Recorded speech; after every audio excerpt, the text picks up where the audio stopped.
তোমার রিজিকের ব্যবস্থা করে দিবে। মানুষ যদি দোয়া করে এটা মানুষের কাজে লাগবে। আমি সবসময় চাই তোমরা ভালো মানুষ হও, তোমাদের জন্য আমাদের কথা না শুনো। তুমি যদি একটা বেয়াদবি করো কোনো জায়গায়, এবার কোন স্কুলে আবার ওই স্কুলে শিক্ষকগুলো কি শেখাইতো? যখন উচ্চ বিদ্যালয়ে যাইবা, বাইরে কোনো বেয়াদবি করবা, তখন ওইখানে যায় বেয়াদবি করো, তখন জিজ্ঞাসা করে কোন স্কুলে? ওই স্কুলে স্যাররা কি পড়ায়?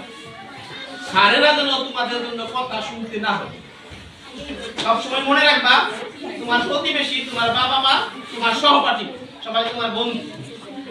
তার মধ্যে কিছু ভালো থাকবে, কিছু খারাপ থাকবে। ভালোগুলা বেছে দিবা, খারাপগুলা থেকে যত সম্ভব দূরে থাকবে। খারাপ বন্ধুর সাথে কখনো মিশবা না, মনে থাকবো তো? কারণ আর ভবিষ্যতে যারা আছে এরা আমাদের পেছনে আড্ডা মারুক, করুক, এটা তোমাদের মধ্যে কেউ চাই যেন এই বেলগুলো যাইতেছে এগুলো যেন না আসে। খারাপের বিরুদ্ধে কমপ্লেন আন্দোলন করবো, এটা আমি ভবিষ্যতে দেখতে চাই। এটা যা হয়ে গেছে আমাদের ভুল, আমরা তোমাদের ওই সময় ওদেরকে করতে পারছিলাম না, মানুষ ওরা ভুলে আমাদের চলে গেছে। তোমাদের মধ্যে কেন এরকম না। সকলের প্রতি সুস্বাস্থ্য এবং সকলের দীর্ঘায়ু এবং মঙ্গল কামনা করে তোমাদের ভবিষ্যৎ উজ্জ্বল হোক, এই কথা বলে আমি আমার কথা শেষ করছি। এবং এই পর্যায়ে আমাদের প্রধান অতিথি কমসেকম উচ্চ বিদ্যালয়ের প্রধান শিক্ষক, শিশু প্রধান শিক্ষক ঢাকাকে কিছু বলার জন্য অনুরোধ করছি।